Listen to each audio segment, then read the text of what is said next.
Good evening everyone, welcome back to our channel. आज हम discuss करेंगे IUPAC nomenclature of coordination compounds. यानी कि आज की इस वीडियो में मैं आपके साथ डिस्कस करूंगी कि आप कोऑर्डिनेशन कंपाउंड्स का नॉमेनक्लेचर किस तरीके से कर सकते हैं। हम उसके कुछ रूल्स को पढ़ेंगे। तो चलिए स्टार्ट करते हैं रूल नंबर 1 से। देखिए, रूल नंबर 1 कहता है in ionic complex positive ion is named first followed by negative ion. For example, यानी फर्स्ट जो रूल है वो कहता है कि अगर हमारे पास इस तरीके का आयनिक कॉम्प्लेक्स है तो उसमें जो पॉजिटिव आयन होगा उसका नेमिंग हम पहले करेंगे, बाद में हम नेगेटिव आयन का करेंगे। जैसे मान लीजिए हमारे पास ये एक कॉम्प्लेक्स है, ठीक है, जिसमें पॉजिटिव पार्ट ये है और नेगेटिव पार्ट ये है। तो यहाँ पर जो हम नेमिंग करेंगे, क्योंकि ये वाला हमारा क्या है, ये वाला हमारा पॉजिटिव पार्ट है और ये वाला नेगेटिव पार्ट है, तो हम जब इसकी नेमिंग करेंगे तो सबसे पहले हम पॉजिटिव पार्ट की करेंगे। तो सबसे पहले हम किसकी नेमिंग करेंगे, CONH3 का होल 6 और उसके ऊपर +3 चार्ज है। तो सबसे पहले हम इसकी नेमिंग करेंगे। अब इसकी नेमिंग किस तरीके से करनी है, लिगेंड का पहले करना है या फिर मेटल का पहले करना है, तो वो हम बाद में पढ़ेंगे। फिलहाल आप ये समझिए कि यहाँ पर ये जो पॉजिटिव वाला पार्ट है, जब कभी भी हम आयनिक कॉम्प्लेक्स में नेमिंग करेंगे, आईयूपीएसी नेमिंग करेंगे, तो वहाँ पर हम पॉजिटिव पार्ट की पहले करेंगे, देन हम ये वाला जो हमारे पास नेगेटिव पार्ट है हम इसकी करेंगे। तो रूल नंबर 1 समझ में आ गया।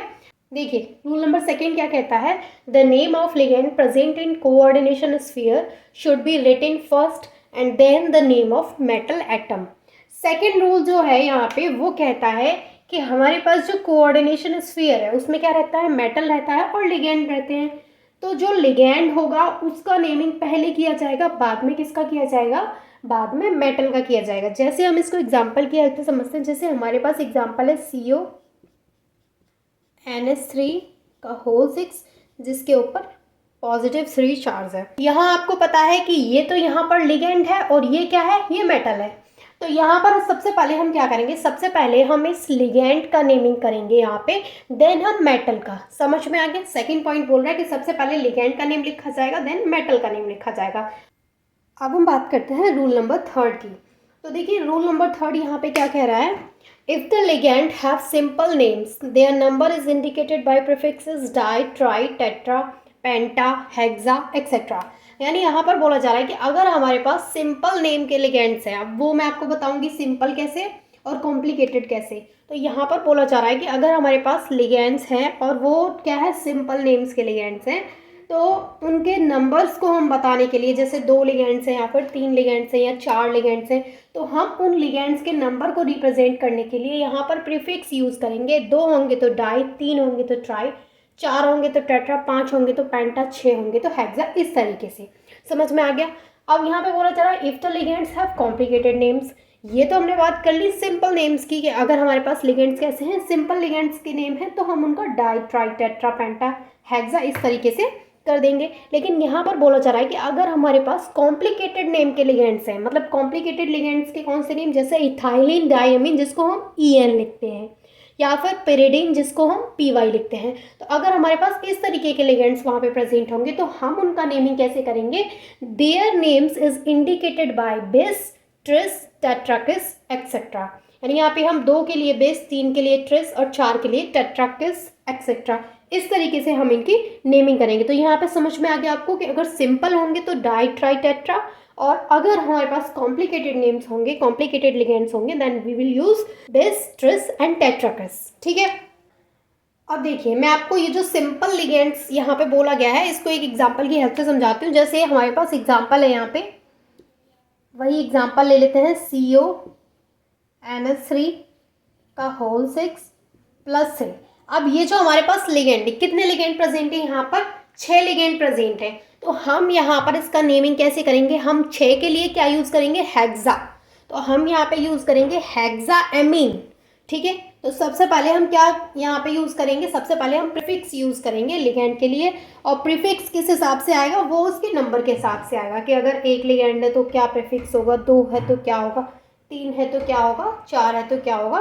तो यहाँ पे हमारे पास 6 लिगेंड है तो प्रीफिक्स यहाँ पे हम यूज़ करेंगे हेक्सा। क्लियर। अब हम बात करते हैं रूल नंबर 4 की। तो रूल नंबर 4 कह रहा है इफ 2 और मोर types of ligands are present according to modern IUPAC system, they are written in the alphabetical order। यानी यहाँ पर बोला जा रहा है कि अगर कॉम्प्लेक्स में दो या दो से ज़्यादा लिगेंड्स प्रेजेंट हैं तो हम किस तरीके से उनका नेमिंग करेंगे, तो हम उसका नेमिंग करेंगे अल्फ़ाबेटिकल ऑर्डर में। किस तरीके से करेंगे देखिए, जैसे मान लीजिए हमारे पास एग्जाम्पल है, यहाँ पर मैंने जो ये एग्जाम्पल नोट किया है इसमें आप देख सकते हैं कि इसमें 3 टाइप्स के लिगेंड्स प्रेजेंट हैं, नंबर 1, नंबर 2 और नंबर 3।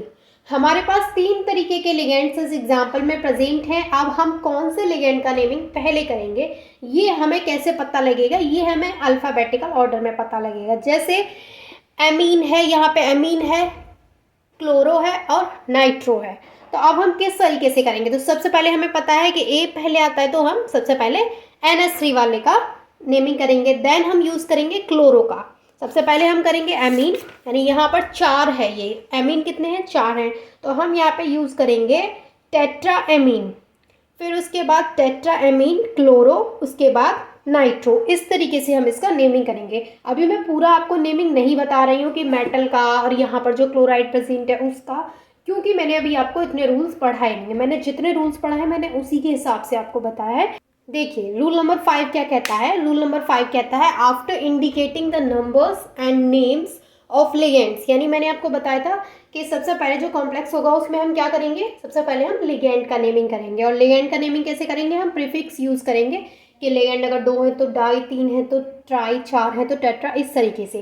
तो यहाँ पर बोला जा रहा है कि जब आप लिगेंड का नेमिंग कर देंगे उसके बाद आपका जो नेक्स्ट स्टेप होगा वो क्या होगा, the next step is to mention the name of central metal ion, यानी कि लिगेंड का नेम लिखने के बाद जो आपका नेक्स्ट स्टेप होगा वो क्या होगा, आपको लिगेंड का नेम लिखना है, देन आपको जो मेटल वहाँ पर प्रेजेंट है, जो मेटल आयन प्रेजेंट है सेंट्रल मेटल आयन, उसका नेम लिखना है। अब जो सेंट्रल मेटल आयन का नेम लिखेंगे आप, उसके बाद आपको क्या करना है, उसके बाद आपको इस तरीके से ऑक्सीडेशन स्टेट को रोमन न्यूमरल में लिखना है। यानी कि यहाँ पर जो मैंने मेंशन किया है, सबसे पहले आपको लिगेंड का नेम लिखना है, लिगेंड का नेम लिखने के बाद आपको सेंट्रल मेटल आयन का नेम लिखना है, सेंट्रल मेटल आयन का नेम लिखने के बाद आपको ऑक्सीडेशन स्टेट है, उस ऑक्सीडेशन स्टेट को इस तरीके से रोमन नंबर में इस मेटल आयन के बाद लिखना है। क्लियर हो गया 5th पॉइंट, आप इसको नोट करिए। देन हम बात करते हैं 6th पॉइंट की।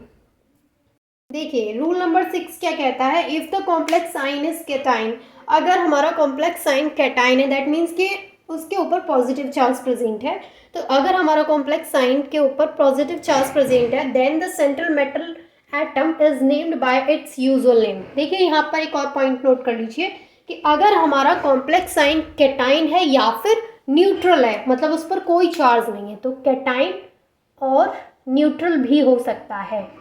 तो जब न्यूट्रल और कैटाइन का केस होगा तो जब कभी भी हम सेंट्रल मेटल एटम का वहाँ पे नेमिंग करेंगे तो उसका जो नेम है उसी को लिखेंगे, उसमें कोई चेंजिंग नहीं करेंगे, कुछ भी जोड़ेंगे नहीं, वो एज इट इज लिख देंगे। But if the complex sign is anion, लेकिन अगर कॉम्प्लेक्स साइन एनाइन है, एनाइन दैट मीन्स के उसके ऊपर माइनस चार्ज प्रेजेंट है, तब हम उसका नेम जब करेंगे तो हम उस सेंट्रल मेटल के लास्ट में, उसके एंड में ATE8 जोड़ देंगे। जैसे मैं आपको एग्जांपल की हेल्प से समझाती हूँ। सबसे पहले मैं आपको एग्जांपल लेके बताती हूँ कैटाइन का, कि अगर हमारे पास कैटाइन है तो जैसे कैटाइन है हमारे पास क्रोमियम NH3 का होल 6 और उसके ऊपर है +3 चार्ज। तो इसका जब हम नेमिंग करेंगे तो सबसे पहले मैंने आपको बताया था, सबसे पहले आप क्या करेंगे, लिगेंड का नेम लिखेंगे। तो लिगेंड कितने हैं, यहाँ पे 6 लिगेंड है, तो हम लिखेंगे हेक्साएमीन, हेक्साएमीन। उसके बाद हेक्साएमीन हमने लिख दिया, लिगेंड का नेम हेक्सा क्यों लिखा है, क्योंकि 6 लिगेंड प्रेजेंट है। हेक्साएमीन लिगेंड का नेम लिखने के बाद हम मेटल का नेम लिखेंगे जो हमारे पास सेंट्रल मेटल एटम है। तो यहाँ पे इसका नेम क्या है, क्रोमियम। तो यहाँ पर हमारा पॉजिटिव कॉम्प्लेक्स है, अगर ये न्यूट्रल होता तब भी हम क्रोमियम लिखते हैं, अगर ये पॉजिटिव है तब भी हम क्रोमियम लिखेंगे। तो यहाँ पे हम क्या करेंगे, इसके बाद लिखेंगे क्रोमियम, क्रोमियम। उसके बाद मैंने आपको बताया था कि आपको सेंट्रल मेटल एटम का नेम लिखने के बाद उसकी ऑक्सीडेशन स्टेट को शो करना है रोमन न्यूमरल में, तो वो आ गई 3। और इस तरीके से आपको यहाँ पर इस तरीके का ब्रैकेट बनाना है और रोमन नंबर्स में आपको उसकी ऑक्सीडेशन स्टेट को शो करना है। तो ये तो हो गई बात कैटाइन की। अब हम बात करते हैं कि अगर हमारे पास एनाइन हो तो हम किस तरीके से करेंगे। तो यहाँ पर इस बार हम एग्जांपल लेते हैं एनाइन का। यहाँ पे लिया मैंने निकिल Cn का होल 4 जिसके ऊपर -2 चार्ज है। तो यहाँ पर जो कॉम्प्लेक्स है हमारा वो क्या है, वो एनाइन है, मतलब उसके ऊपर माइनस चार्ज है। तो यहाँ पर किसकी नेमिंग हम कैसे करेंगे, 4 यहाँ पर साइनाइड प्रेजेंट है, 4 लिगेंड प्रेजेंट है, तो हम इसका नेमिंग कैसे करेंगे, 4 का हो गया टेट्रा। उसके बाद इसको हम नाम देंगे यहाँ पर साइनो, टेट्रा साइनो। उसके बाद जो हमारा सेंट्रल मेटल है इसको हम कैसे लिखेंगे, तो इसको हम लिखेंगे यहाँ पर निकिल नहीं लिखेंगे क्योंकि ये निकिल तो है, लेकिन क्योंकि ये इस पे माइनस चार्ज है, ये कॉम्प्लेक्स एनाइन है, तो यहाँ पर हम लिखेंगे निकलेट। मैंने अभी आपको बताया था कि सेंट्रल मेटल आयन का नेम में हम लास्ट में ATE जोड़ देंगे, कब, जब हमारा कॉम्प्लेक्स एनाइन होगा। तो यहाँ पर हम इसका निकिल का कर देंगे निकलेट, तो यहाँ पर हो जाएगा ये निकलेट। उसके बाद इसका जो ऑक्सीडेशन स्टेट है वो है 2, तो हम यहाँ पर इस तरीके से रोमन नंबर में सेकंड लिख देंगे। क्लियर हो गया, इस तरीके से हमें इसका नेमिंग करना है।